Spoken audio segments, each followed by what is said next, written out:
దేశ ప్రధానమంత్రి నరేంద్ర మోడీ గారికి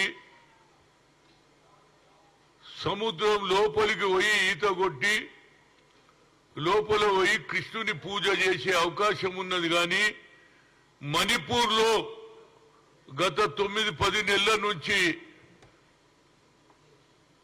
అక్కడ అవాంఛనీయ సంఘటనలు జరుగుతుంది. ఇప్పటికి ఒక 100 మంది దానికా చనిపోవడం జరిగింది. లా అండ్ ఆర్డర్ లేదు, మహిళలకు రక్షణ లేదు. కానీ అక్కడికి పోయేందుకు టైం లేదు, కానీ కృష్ణుని పూజ చేసేందుకు ఆయనకు టైం ఉన్నది. ఇంకో పక్క ఈ సంకల్ప యాత్ర అని బీజేపీ పెడితే కేంద్రం నుంచి మంత్రులు రావడం, అశ్విని కుమార్ చౌబే నోటికొచ్చినట్టు మాట్లాడడం. ఏందైనా భాష? రాహుల్ గాంధీ అట్ట పప్పు అట, రేవంత్ రెడ్డి అట్ట డప్పు అట. ఏం భాషరా బాబు? ఇక కొన్ని రోజులలోనే రాహుల్ గాంధీ జైలుకు పోతాడట. ఏం పాపం చేసిండని, ఏం మర్డర్ చేసిండని ఆయన జైలుకు పోతాడరా బాబు? అసలు మీరు ఏం చేసిండ్రని నేను అడుగుతున్నా. ఈ భారతదేశంలో 10 ఏళ్లలో ఇచ్చిన ఒక్క వాగ్దానం కూడా పూర్తి చేయలే. 2 కోట్ల ఉద్యోగాలు ఇవ్వలే. అదేవిధంగా పబ్లిక్ సెక్టర్లను ప్రైవేట్ చేయడం, డిమానిటైజేషన్ చేసి పేద ప్రజలలో నోట్ల మట్టి కొట్టారు. బ్లాక్ మనీ తెచ్చి 15 లక్షలు జమ చేస్తున్నారు. దాని గురించి లేక అది చెప్పకుండా ఇంకా సంకల్ప యాత్ర. ఈ సంకల్ప యాత్ర ఏముద్ధరించిందని తిరుగుతుందని నాకు అర్థమైతే లేదు. కేవలం అయోధ్యలోనే రాముడు ఉన్నాడు, మేమే కట్టించినాం, రామును మేమే పుట్టించినాం, సెంటిమెంట్ ఓట్లకే సిద్ధమైన తప్పితే కాశీ షురు అయిపోతుంది, అదేవిధంగా ద్వారకా షురు అయిపోతుంది. దేవుళ్ళ మీదనే ఓట్లు తీసుకోవాలనే వీళ్ళ కల్చర్ ఉన్నది. ఈ భాష, ఈ ఆలోచన వచ్చే ఎన్నికల్లో తప్పనిసరిగా అభివృద్ధి లేనే లేదు. ఈ ఎన్డీఏ ప్రభుత్వంలో కేవలం సెంటిమెంట్ ఓట్లు, దేవుళ్ళ మీద, రాముని మీద, కృష్ణుని మీద, శివుని మీద ఓట్లు తీసుకోవాలనే కల్చర్ ఏర్పడింది అనేది నా ఉద్దేశం. దీనికి వచ్చే ఎన్నికల్లో, పార్లమెంట్ ఎన్నికల్లో ప్రజలు సరి అయిన బుద్ధి చెప్తారనేది నా ఉద్దేశం. భాష మార్చుకోండి. పప్పు ఆట, ఇంకోటి తబలా కొడతాడా? మీరేం కొడతారా బాబు? మీరు జోక్తారా? ఏది కూరగాయల దుకాణాల లెక్క జోక్తారా అని అడుగుతున్నా. ఏదైనా దీన్ని నేను ఖండిస్తున్నా. ఇప్పటికన్నా ప్రధానమంత్రిని కోరేది ఒకసారి మణిపూర్ ఒమ్మంటూ అడుగుతున్నా.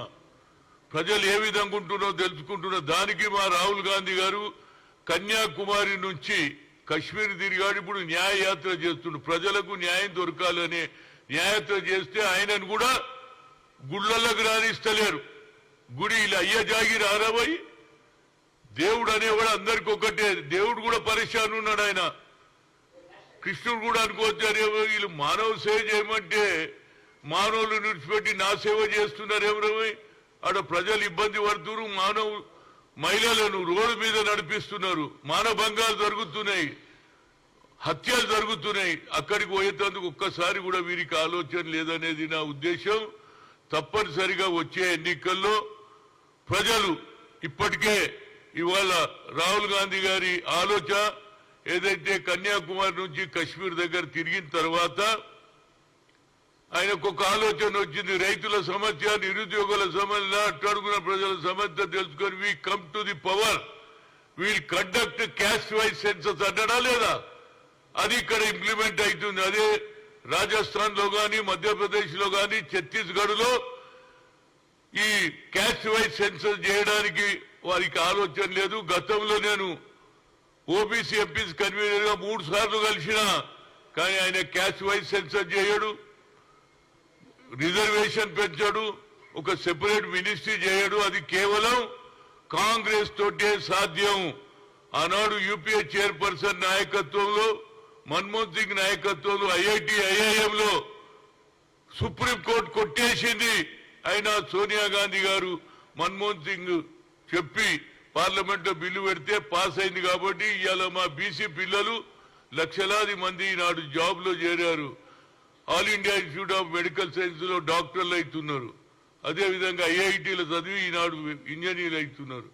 అదేవిధంగా ఏదైతే సోషల్ జస్టిస్ దాంట్లో నుంచి ఎస్సీ ఎస్టీ సెపరేట్ చేసి ఓబీసీ సెపరేట్ పార్లమెంట్ కమిటీ చేయడం అది కేవలం కాంగ్రెస్ ఒక్కటే చేయగలిగింది. కానీ మా కాంగ్రెస్ వాళ్ళు ఈ రెండుటిని కూడా ఎక్కువ ప్రచారం చేయలేదు. 6 డిక్లరేషన్ తో పాటు ఈ 2 డిక్లరేషన్ చేస్తే తప్పనిసరిగా ప్రజలకు అర్థమవుతుంది. కాంగ్రెస్ ఇందిరాగాంధీ ఆలోచన, రాజీవ్ గాంధీ ఆలోచన, బడుగు బలహీన వర్గాల గురించి ఆలోచన.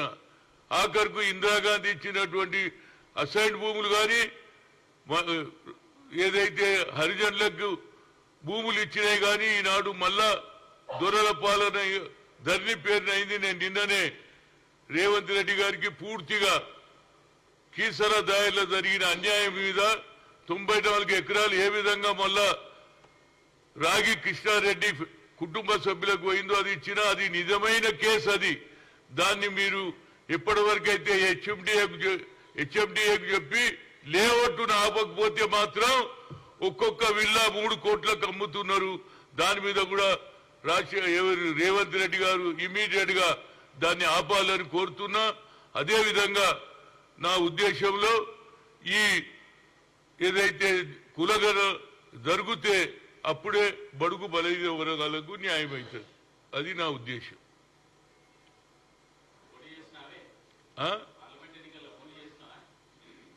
ఏమంటావు?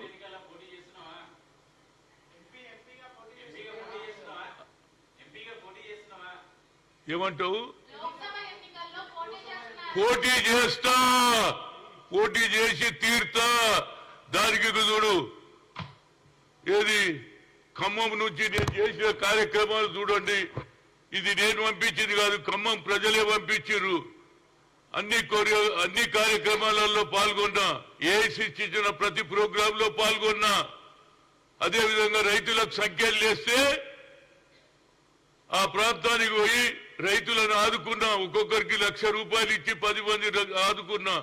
అదేవిధంగా ఏది కొత్తగూడెం ఎమ్మెల్యే కొడుకు ఒక విధమైనటువంటి ఆలోచన చేసి ఆ ఆలోచన భరించలేక చనిపోతే ఆ ప్రాంతానికి కూడా పోయినా. ఎక్కడ అన్యాయం జరుగుతుంది హాజీపూర్ లో పోయినా 3 అమ్మాయిల మీద ఏది శ్రీనివాస్ రెడ్డి అనే వ్యక్తి ఏ విధంగానైతే పిల్లలను చంపేసి రేప్ చేసిండో అది కూడా బయట పెట్టినా ఇయ్యాలడానికి కూడా కోర్టు ఏది హైకోర్టు అప్రూవల్ ఇస్తలేదు. 3 ఏళ్ళు అయిపోయింది. ఎక్కడ అన్యాయం జరుగుతుంది అక్కడ పోతా. అదేవిధంగా ఏది మన పక్కకున్నటువంటి రంగారెడ్డి జిల్లాలో ఒక అమ్మాయి ఇంటర్మీడియట్ లో చనిపోతే ఆత్మహత్య చేసుకుంటే 50,000 ఇచ్చి వచ్చిన. అదేవిధంగా సిరిసిల్లాలో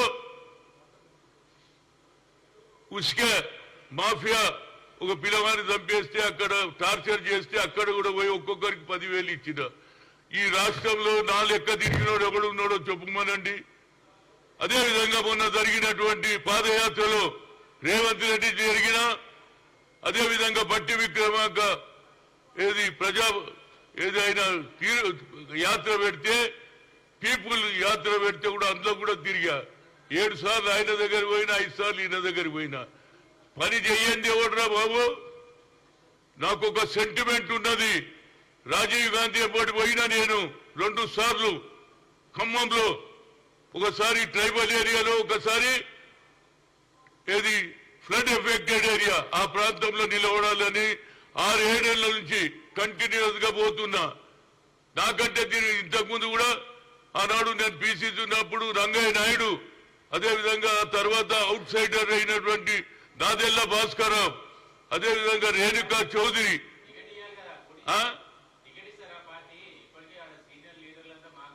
చూడండి ప్రజలలో నాకు అభిమానం ఉంది. అదే కాకుండా అన్నిటికంటే ముఖ్యం 7 సీట్లు ఉంటే 4 ఎస్సీ ఎస్టీలకు ఇచ్చిండ్రు, 3 జనరల్ ఉంటే అది కూడా అప్పర్ క్లాస్ తీసుకున్నారు. ఇది న్యాయమైన కేసు నాది. బీసీల గురించి చెప్తారు, బీసీ బిల్లు పెడతాంటారు. రాహుల్ గాంధీ ఏది we come to the power, we conduct caste wise census, జిత్నా హిస్సేదారి ఉత్తి భాగీదారి అంటే నాకంటే తిరిగేటోడు ఎవడు ఉన్నాడు రా బాబు. ఇక్కడనే కాదు యావత్ భారతదేశంలో నాలక్క పనిచేసేవాడిని చూపించమనండి. ఆ కుటుంబానికి లాయల్. నాకు ఒక సెంటిమెంట్ ఉన్నది. రాజీవ్ గాంధీ గారు ఏ విధంగానైతే ట్రైబల్ ఏరియాలు తిరిగాడో ఖమ్మంలో ఆ ప్రాంతం నుంచి నిలవడానికి 7-8 నెలల నుంచి అక్కడనే కృషి చేస్తున్నా. నాకంటే తిరిగేటోడు ఎవడున్నాడు చెప్పండి? ఇవాళ కూడా నాకు న్యాయం చేయమని అడుగుతున్నా. నాకు ఒక్కటే నమ్మికున్నది, రేవంత్ రెడ్డికి అవుట్ రైట్ సపోర్ట్ చేసిన, మొదలు వ్యతిరేకమైన సోనియా గాంధీ సపోర్ట్ చేసిన, ఆయన మీద హైకమాండ్ మీద నమ్మికున్నది. ఎట్టి పరిస్థితుల్లో ఇస్తే హైయెస్ట్ మెజార్టీతో గెలుస్తా అని చెప్తున్నా. ఇంతకంటే ఏం చెప్పాలి?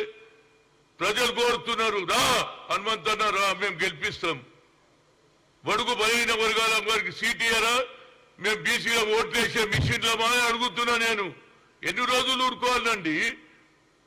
ఎవరు చూడు ఏంది అసలు? నేను ఏం తప్పు చేసినా చెప్పండి? పార్టీ గురించే కదా పనిచేసింది. అరే ఎవరు కొత్త వచ్చిన వాళ్ళు నాకే కావాలంటే మరి మేము ఎక్కడ పోవాలి? ఒరిజినల్ కాంగ్రెస్ వాళ్ళ పరిస్థితి ఏంది? ఇవాళ పవర్లు వచ్చిందని అందరు జాయిన్ అయిపోతారు. ఒరిజినల్ కాంగ్రెస్ కార్యకర్తలు ఏం కావాలని అడుగుతున్నా. నేను కష్టపడి ఇయ్యాలని కూడా ఆనాడు కేసులు పెట్టి అవి విత్డ్రా చేయమని అడుగుతున్నా. నేను ఇప్పుడు కొత్త విధానాలు తీసుకుంటున్నారు, మంచిదే. ఇవాళ అవినీతిని బయట పెడుతుంది, మంచిదే. కానీ కేసులు కూడా విత్డ్రా చేయాలా లేదా? ఇవాళ కూడా నేను కోర్టుల చుట్టూ తిరుగుతున్నా. ఇవాళ కూడా ఖమ్మంలో ఏది ఏఐసిసి ప్రోగ్రాం చేస్తే ఆనాడు కూడా నా మీద కేసు పెట్టారు. అదేవిధంగా అంబేద్కర్ స్టాచ్యూ ఇష్యూలో ఇప్పటికి కూడా నా మీద కేసు ఉన్నది. ఇలాంటి కేసులు నేను ఒక్కనే కాదు, చాలా మంది కార్యకర్తల మీద రేవంత్ రెడ్డి గారి ఫోల్డెడ్ ఆర్డర్తో రిక్వెస్ట్ చేస్తున్నా, ఇమీడియట్ అన్ని కేసులు విత్డ్రా చేయాలి. న్యాయమైన ఇష్యూ మాట్లాడుతున్నా. కార్యకర్త ఏది ఎలాంటి ఆలోచన చేయకుండా పార్టీ అయినా ముఖ్యమని జెండా మోసి జైలుకు పోయి పోలీస్ స్టేషన్లు తిరిగారు. వాళ్లకు సరి అయిన న్యాయం చేయాలని కోరుతున్నా. తప్పనిసరిగా నేను పోటీ చేస్తా. లాస్ట్ టైం కూడా నాకు అన్యాయం జరిగింది. ఓడిపోయిన వాళ్ళందరికీ కూడా పార్లమెంట్ టికెట్ ఇచ్చారు, నేను నోరు మూసుకున్నా. ఎందుకంటే పార్టీ ఇంట్రెస్ట్. ఇప్పుడు కూడా నేను ఊరుకుందాం అనుకున్నా, కానీ ఊరుకుంటే న్యాయం జరగట్లేదు. నాకే అన్యాయం జరిగితే రేపు కింది వారికి ఏమవుతుందని నేను అడుగుతున్నా. నేను ఇంతకంటే ఎక్కువ ఏం చెప్పా. తప్పనిసరిగా ఇస్తే మాత్రం 100కి 100 రూపాయలు మెజార్టీతో గెలుస్తా. అది నా ఆలోచన. అక్కడ అందరు కూడా అడుగుతున్నారు, కేవలం బీసీ ఎస్సీలే కాదు, ఈవెన్ అగ్ర కులాల వాళ్ళు కూడా రమ్మంటున్నారు. రా హనుమంతన్నా, నువ్వు బాగా పనిచేస్తావు, ఏ ఇష్యూ అయినా పోతా. నేను ఎక్కడికి పోలేదండి. నిన్న కాక మొన్న జరిగిన అసెంబ్లీ ఎన్నికల్లో నేను భువనగిరి రాలేరు, అదేవిధంగా వరంగల్, వరదనపేట, ఖమ్మం, పాలేరు దానికి పోయిన తర్వాత వేణుగోపాల్ ఫోన్ చేసిండు. ఏది మన మాణిక్ చెప్పిండు, ఈ ప్రాంతాల వాళ్ళు మళ్ళా నేను మత్తల్, దేవర కదుర, అదేవిధంగా మహబూబ్నగర్ నుంచి పరిగి, వికారాబాద్, అదేవిధంగా మెదక్, నారాయణ్ ఖేడ్, అదేవిధంగా అన్ని ప్రాంతాలు కూడా తిరిగిన. ఎక్కడ చెప్తే అక్కడ తిరుగుతున్నా. నేను పార్టీలో తిరిగిన, నేను రేవంత్ రెడ్డి తర్వాత తిరిగింది నేను ఒక్కరిని. అందరు వాళ్ళ నియోజకవర్గాలకే లిమిట్ అయినరా లేదా? ఏమంటాడు? సికింద్రాబాద్ పోటీ ఏడో పనిచేసి ఆడ చేస్తాను, కొత్త జగ చెప్తున్నా. ఎందుకు నాకు నీ ఆలోచన ఉండొచ్చు, కానీ నేను ఏడ గెలవగలుగుతా, అది చెప్పగలుగుతా. కానీ పేరుకు నిలబడి మళ్ళీ ఓడిపోయినా అనే పేరు నాకెందుకురా బాబు? పాయింట్ ఏంటంటే నేను ఇక్కడ ఎప్పుడో ఆనాడే నాకు అవకాశం ఉండే, ఆనాడు నేను నిజామాబాద్ అడుగు తీయలే. ప్రతి దగ్గర కూడా నాకు ఎంతో మంది నాయకులను తయారు చేసిండ్రా బాబు. చాలా కొత్త తరం వారికి తెలియదు. రాజశేఖర్ ఎవరు చెప్పు, ఎం సత్యనారాయణ ఎవరు చెప్పు, ఎన్ జనార్దన్ రెడ్డి ఎవరు చెప్పు. ఎంతమంది నాయకులను తయారు చేసినా, నేను అందరికీ సాయం చేసిన. ఇవాళ ఎవరైతే నాయకులు పెరిగిండ్రో అది నేను పెట్టిన చెట్టే. ఇక నాకు టైం వస్తే అన్ని చెప్తా. మళ్ళీ అనంతరాము చనిపోతే ఆ తర్వాత అందరికీ సాయం చేసిన వాళ్ళ కుటుంబానికి. అదేవిధంగా ప్రతి ఒక్కరు కూడా ఇవాళ చిన్నారెడ్డి పదవిలో వచ్చి నాకు సంతోషం. చిన్నారెడ్డిని కూడా రాజకీయంలో తెచ్చింది నేనే. ఆయన కోదాడులో జూనియర్ అగ్రికల్చర్ ఉంటే పిలిచి జనరల్ సెక్రటరీ చేసిన. నేను కేవలం వీకర్ సెక్షన్ కాదు, అగ్ర కులాల సుధాకర్ రెడ్డి ఎక్కడికి వెళ్ళి వచ్చిండు, ఎంతమందికి సాయం చేసిన నేను. ఇవాళ అందరికి గుర్తింపు లేదు. నేను కేవలం ఆనాడు నాకు 1990లో ముఖ్యమంత్రి పదవి వచ్చింది దగ్గరికి. రాజీవ్ గాంధీ పంపిస్తే అప్పుడు నా ఏజ్ 41. ఇంత చిన్న వయసు ఉందని చిదంబరం చెప్పి ఇంకా ఫ్యూచర్ ఉందన్నారు. ఇప్పుడేమో పెరుగా లోపలేమో కిందికి చూస్తారు, కింద ఉన్నప్పుడు మీదికి చూస్తారు. ఇది ఎక్కడ పంచాయతీ బాబు? నేను ఎందుకు కోరుకుంటున్నా అంటే పార్టీ ఇంట్రెస్ట్ లా కడుపు కోసుకుంటే పేగుడు బయట పడితే పార్టీకి నష్టమని ఊరుకుంటున్నా.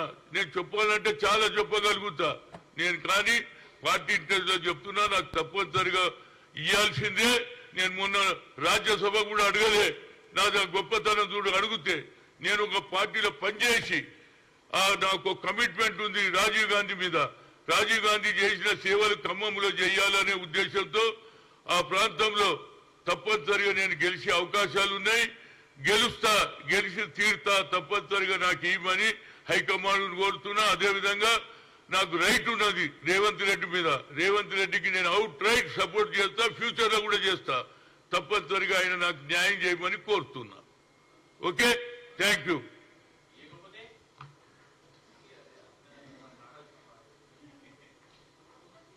చూడండి, ఇవి కూడా చూడమ్మా జర. ఇది అక్కడ పని ఏం చేసిన అక్కడ వాళ్ళకి గుడి కుదరదేవు ఆగేది. ఇది ఒక్కటి నీ దగ్గర పెట్టుకోరా.